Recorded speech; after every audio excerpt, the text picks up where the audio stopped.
Ça y est les gars, c'est parti, c'est le grand jour pour la CAN 2026 organisée par le Maroc. Cette CAN s'annonce déjà comme la CAN la plus exceptionnelle, notamment par rapport à plusieurs investissements, plusieurs millions d'euros que le Maroc a investi. Les stades de la CAN 2026 sont absolument magnifiques. Je vais te les présenter. On commence avec le grand stade d'Agadir, 45 000 personnes de capacité et tu le vois, il est ultra original. Il y aura des matchs de poule, de huitième et de quart de finale. Vraiment l'extérieur du stade, on dirait qu'il sort de terre. Je trouve ça vraiment beau. Stade suivant, le complexe sportif Prince Héritier Moulay El Hassan de Rabat, qui est un peu plus petit, 22 000 personnes. C'est un stade totalement différent, un stade beaucoup plus moderne, qui ressemble un peu plus au stade européen. L'extérieur est très beau, pareil pour l'intérieur, vraiment classe. Tout comme d'ailleurs le stade El Barid de Rabat, 18 000 personnes de capacité. C'est un stade qui ressemble un peu à l'Allianz Riviera, je trouve, de l'OGC Nice. Honnêtement, il est très beau, l'extérieur très beau. Pareil, l'intérieur c'est efficace. Et on enchaîne avec un stade que j'adore, le complexe sportif Prince Moulay Abdellah, qui est situé à Rabat. 68 000 personnes qui peuvent s'entasser dans ce magnifique écrin. C'est là que le Maroc va jouer tous ses matchs de poule.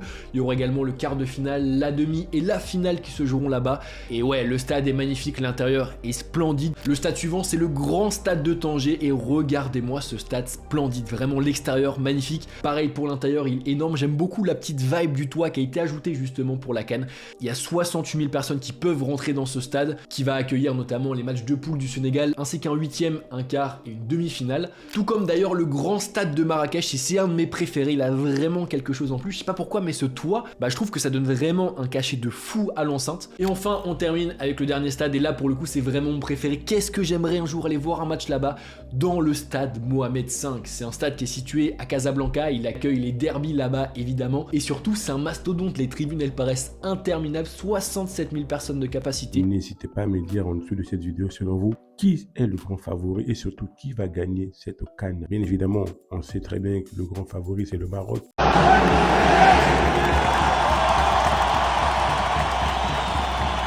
Dans cette vidéo, on va parler de qui est vraiment le grand favori et surtout de qui va réellement gagner cette CAN. Vous risquez d'être surpris les gars, et c'est tout ce qu'on va voir dans cette vidéo. Salut les gars, j'espère que vous allez bien. Avant d'aller plus loin, n'hésitez pas à vous abonner, à liker. Bon les gars, qui va réellement gagner cette CAN? On n'avait jamais vu ça pour une Coupe d'Afrique. Depuis quelques jours, si vous vous baladez sur les réseaux sociaux, vous allez voir beaucoup de vidéos qui parlent de l'accueil reçu par les sélections africaines de la part du Maroc. Parce que oui, c'est pas un secret, la CAN commence dès ce dimanche avec un très beau Maroc-Comores, mais ce qui fait le plus parler, c'est ça. Des dizaines de vidéos où l'on voit les sélections nationales africaines qui découvrent leur hôtel pour la compétition et qui reçoivent un accueil hyper chaleureux. On a vu notamment l'Égypte et ses joueurs qui ont même dansé avec le personnel marocain de l'hôtel, même Mohamed Salah s'y est mis. Le Sénégal a eu aussi le droit à son bel accueil à l'arrivée dans leur magnifique hôtel avec des chambres entièrement personnalisées pour chaque joueur, et les joueurs sénégalais se sont même régalés du thé marocain. On a vu également le Cameroun arriver avec un accueil chaleureux, et les joueurs se sont même laissés embarquer par cette ambiance.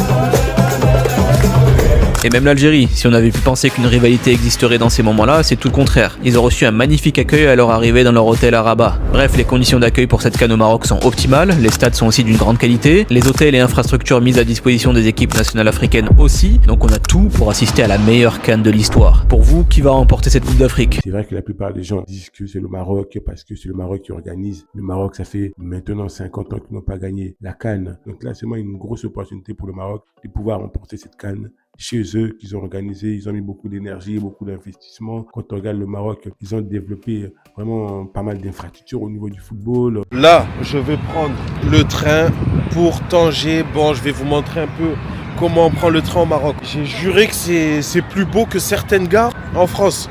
Et on est à 30 jours de la CAN. Et regardez, la gare, elle est déjà habillée en mode CAN 2025. Donc là, je vais prendre un billet. Il y a soit les machines juste derrière moi, là, ou soit il y a les guichets. Première classe, c'est combien là pour une personne? 335. 335. Ah ouais, c'est pas cher. Et deuxième classe, combien? Deuxième classe, c'est 205 dirhams. Ah ouais. Voilà. Ça rentre. On peut choisir? Oui, bon, bien sûr. on va mettre salle haute.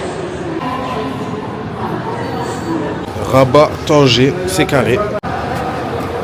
Quand tu prends ton billet en première classe, il y a même un lounge.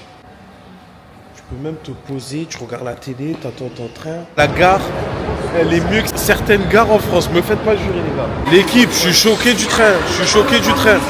C'est comme en France.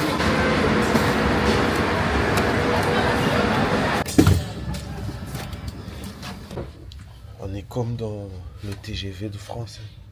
C'est une dinguerie. Franchement, le top.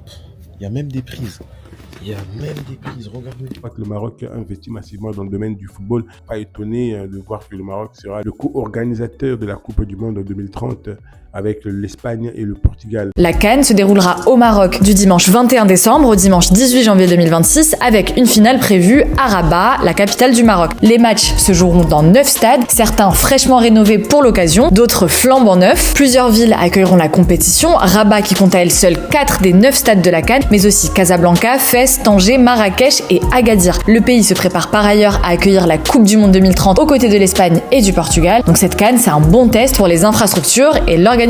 On regarde déjà les terrains qu'ils ont créés, c'est magnifique, des beaux terrains. Franchement, quand vous êtes dirigé par des personnes qui ont la volonté vraiment de changer les choses, de mettre la lumière dans votre pays, vous irez loin. Et là, on voit que le Maroc, en tout cas, en matière d'investissement, d'infrastructure, on voit qu'ils ont vraiment fait, ils ont tapé fort. Hein.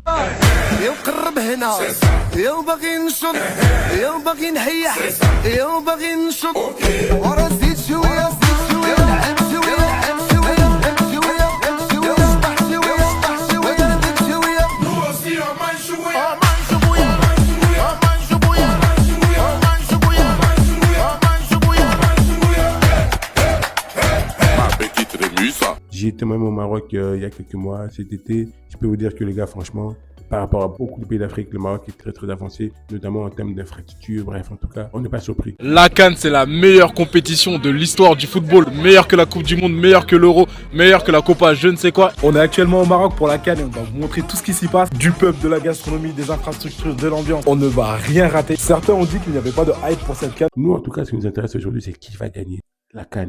Beaucoup de gens disent c'est le Maroc. Bien évidemment, c'est normal, c'est les grands favoris, c'est eux qui organisent cette CAN chez eux. Nous, on est arrivés et on a direct posé cette question. Qui va gagner la CAN? Ah, c'est Sénégal, direct. Qui va gagner la CAN? Maroc. Un message pour Hakimi? Donc, ce sera vraiment une grosse déception de ne pas le gagner, quoi. Donc, est-ce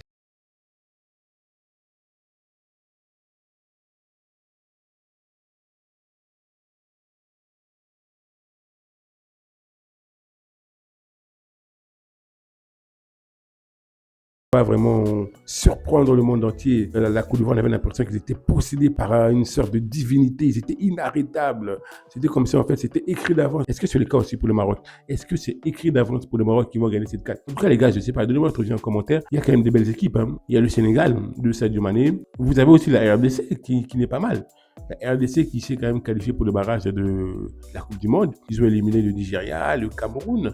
Vous avez aussi quand même les équipes habituelles. Vous avez le Nigeria. Donc en tout cas, les gars, c'est le vous qui va gagner cette CAN. C'est vraiment très très chaud et très très exceptionnel. Au Maroc, avec autant d'investissements, autant d'infrastructures, autant d'engouement, j'imagine la place à Diama, Elfa, comment ça va être vraiment chaud. Dans les autres villes, Casa, Rabat. Et le Maroc aussi, c'est l'un des seuls pays d'Afrique qui a là où il y a le TGV à grande vitesse. Donc en tout cas, les gars, ça promet vraiment savourer vraiment cette CAN. Moi, je vois bien mes favoris durant cette CAN.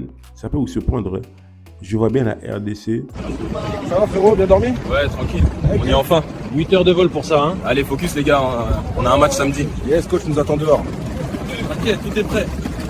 La République démocratique du Congo est arrivée à Rabat. Les léopards descendent de l'avion avec assurance et concentration, porteurs des couleurs bleu, rouge et jaune de la nation. Objectif, la Coupe d'Afrique des Nations. Remporter cette CAN. Et oui, ça peut surprendre beaucoup de gens. Ouais. Je pense sincèrement que la RDC va la gagner. Le Maroc, je sais pas. Je mise pas sur eux, je mise plutôt sur la RDC. Pourquoi je ne mise pas sur le Maroc? Parce qu'ils ont trop grande pression. Il y a trop de pression sur eux. Avant même de la jouer, j'ai l'impression qu'ils l'ont déjà gagné. Donc ça peut jouer en leur défaveur. Tout le monde en parle. On voit bien que les supporters disent voilà qu'il faut qu'ils la gagnent. Ils vont pas perdre. En tout cas, il y a trop de confiance, il y a trop de pression. En général, quand on a tant de pression que cela, ça crée beaucoup de désillusions. Voilà pourquoi moi je miserais plutôt sur la RDC en premier. Et en deuxième, je miserai sur le Sénégal de Sadio Mané. C'est vraiment mes deux favoris durant cette CAN. Et après, vous les gars, donnez-moi un commentaire pour vous, c'est qui? Est-ce que c'est le Maroc? Est-ce que c'est autre équipe? Dans tous les cas, les gars, je pense qu'on va passer des très très bons moments. Hakimi est revenu pour le Maroc. Ne peut pas encore poser sa cheville au sol et se déplace toujours en trottinette. Mais 2 semaines après sa blessure, les nouvelles sont rassurantes. Ça va beaucoup mieux, l'inflammation il a descendu et tout. Ça va beaucoup mieux maintenant. Ça fait pas mal. En pleine rééducation dans la salle de son kiné personnel en Espagne, Achraf Hakimi travaille entre 5 et 6 heures tous les jours. Je ne sais pas comment ils ont fait. Qu'est-ce qu'on lui a donné pour qu'il soit en forme, pour qu'il revienne aussi rapidement. N'oublions pas quand même la blessure qu'il a eue. C'était pas quelque chose de petit, quoi. C'était une grosse blessure. Donc là, apparemment, là, il est en forme, il peut rejouer. Bon, est-ce qu'il sera à 100%? Je ne sais pas, les gars. Ça, vraiment, est-ce qu'il aura son niveau quand il joue dans la Ligue des Champions? Je ne sais pas. En tout cas, ça promet, ça promet. Et comme d'habitude, les gars, n'hésitez pas à vous abonner, à liker, surtout à me donner votre favori en commentaire. Dans tous les cas, les gars, prenez soin de vous. Ça sera tout pour cette vidéo. Et moi, je vous dis à la prochaine vidéo. Profitez de la CAN. Ciao, ciao.